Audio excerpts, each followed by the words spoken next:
Hello guys, good morning. Online class में आप सभी का पुनः एक बार फिर से स्वागत है। बात चल रही थी आप लोगों की लैमार्कवाद मैंने आप लोगों को पूरा कंप्लीट करा दिया था और उसके बाद कहा था नेक्स्ट वीडियो जो होगा वो आपका डार्विनवाद का होगा। तो आज का टॉपिक जो है वो कौन सा होगा? डार्विनवाद। ठीक है, क्लास आपकी हो गई, क्लास सब्जेक्ट आपका हो गया बायो। डार्विन ने अपने यानी कि दो वैज्ञानिक थे। कौन कौन से वैज्ञानिक थे? एक थे अंग्रेज वैज्ञानिक एल्फ्रेड रसेल वेलेस,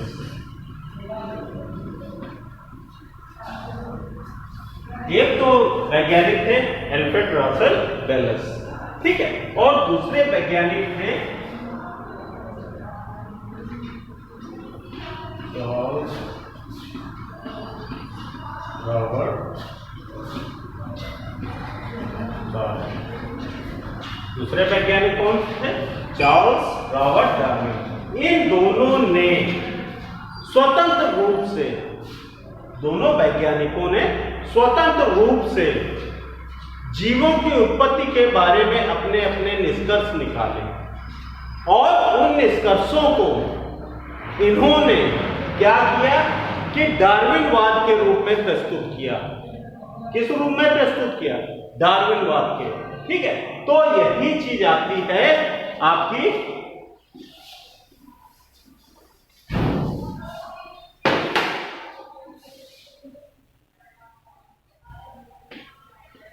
डार्विनवाद। टॉपिक आपका क्या हो गया? डार्विनवाद।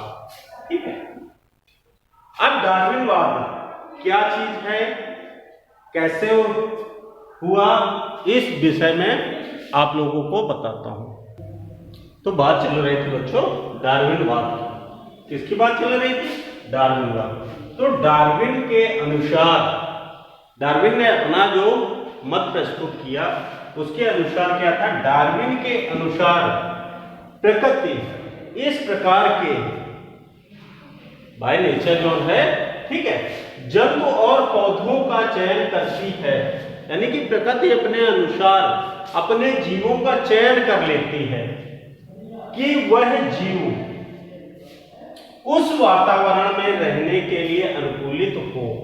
यानी कि कहने का मतलब है कि यदि हम लोग स्थलीय हैं, हम लोगों को जल में रहना पड़े तो हम नहीं रह पाएंगे, और जलीय को यदि स्थल पर रहना पड़े तो वो नहीं रह पाएगा।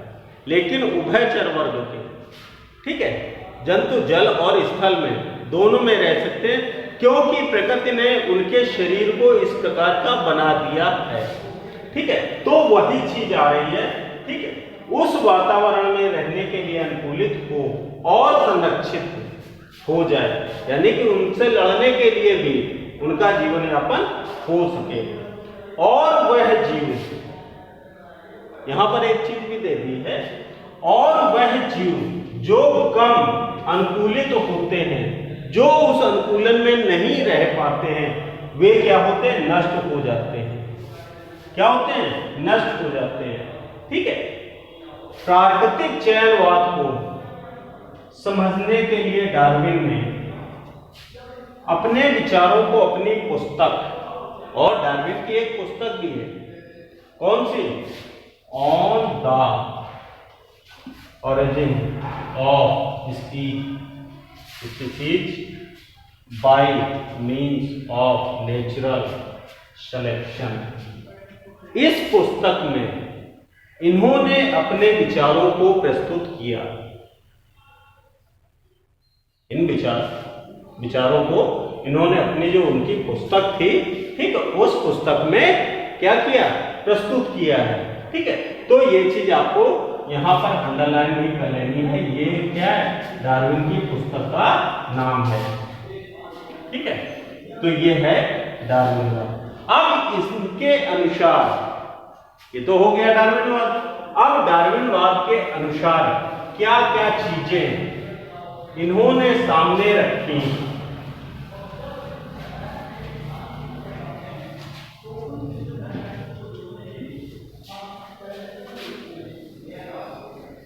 तो इसमें आता है नंबर 1,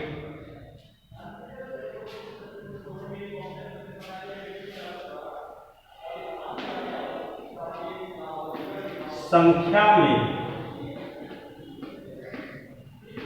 तेजी से बढ़ जाने की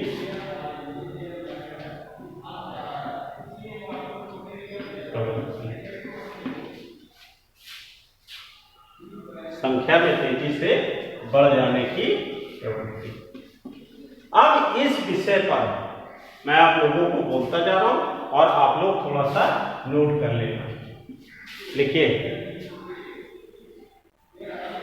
प्रत्येक जीव की यह प्रवृत्ति होती है, प्रत्येक जीव की यह प्रवृत्ति होती है कि वह जनन द्वारा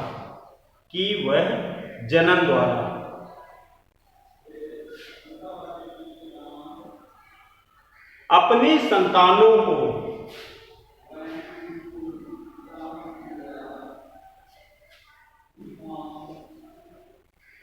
तेजी से उत्पन्न करते हैं, तेजी से उत्पन्न करते हैं।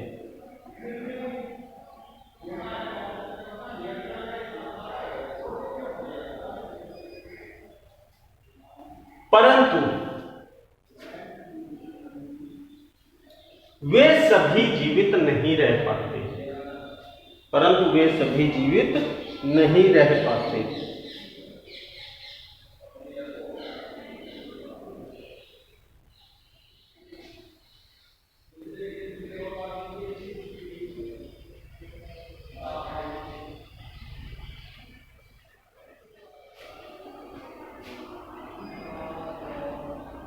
नहीं जीवित रह पाते। इसलिए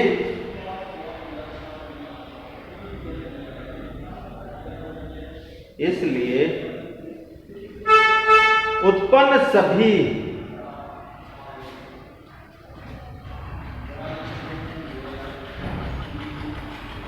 संतानों में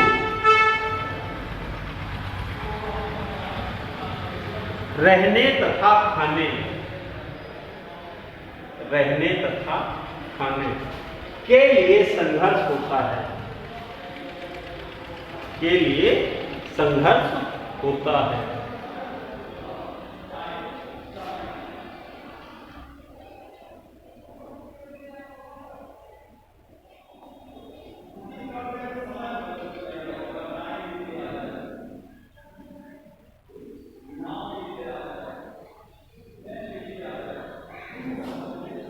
इनमें सबसे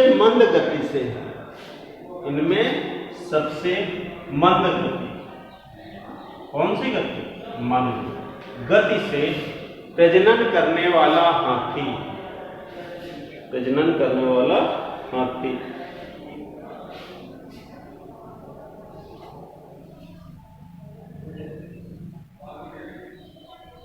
जो लगभग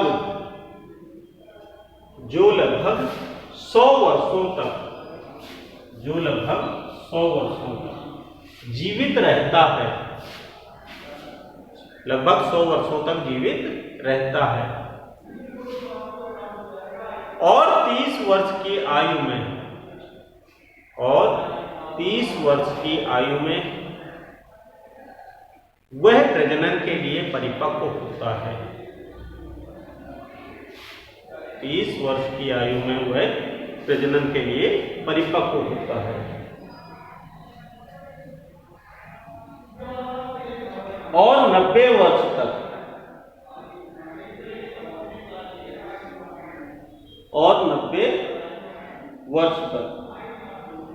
प्रजनन करता है।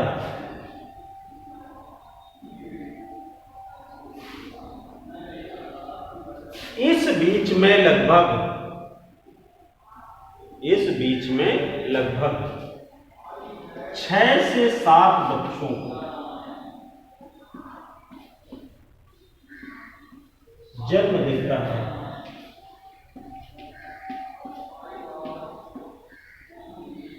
हाथी की आयु कितनी हो गई? 100 वर्ष। ठीक है। प्रजनन के लिए परिपक्व की आयु 30 वर्ष। ठीक है। प्रजनन कितने वर्ष तक करता है? 90 वर्ष तक। प्रजनन की आयु जो है 90 वर्ष तक। बच्चे कितने पैदा होते हैं? 6 से 7 बच्चे। आगे सुनिए, तो ये एक प्रकार का बहुत ही क्या हो गया? मंद प्रजनन।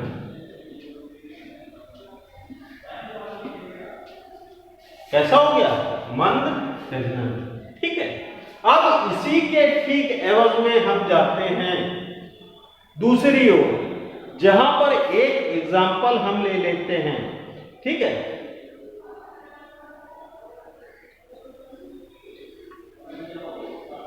लिखिए, एक जोड़ी मक्खी यानी कि हाउस फ्लाई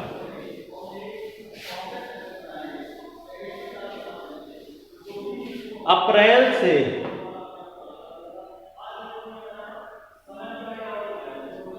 प्रजनन शुरू करती है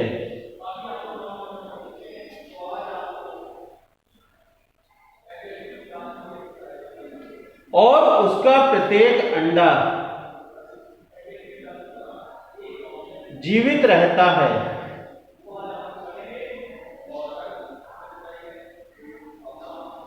और अगस्त के अंत तक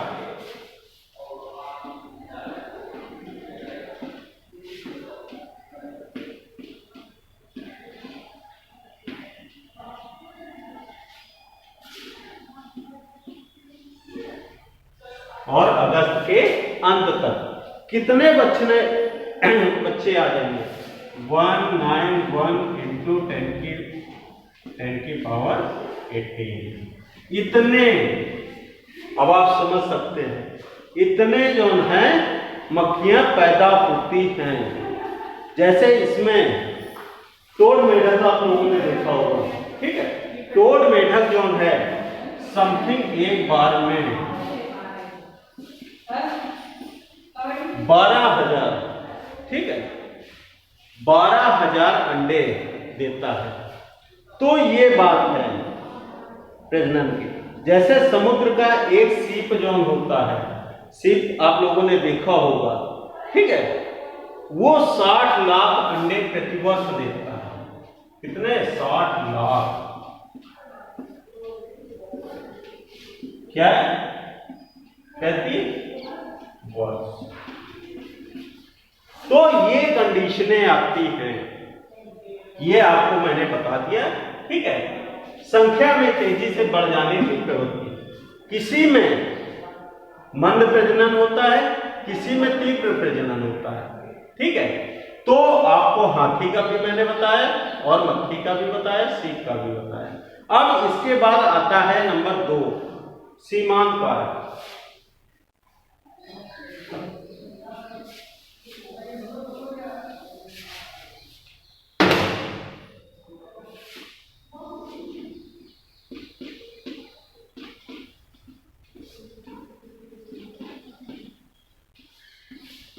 सीमांत कारक। ठीक है।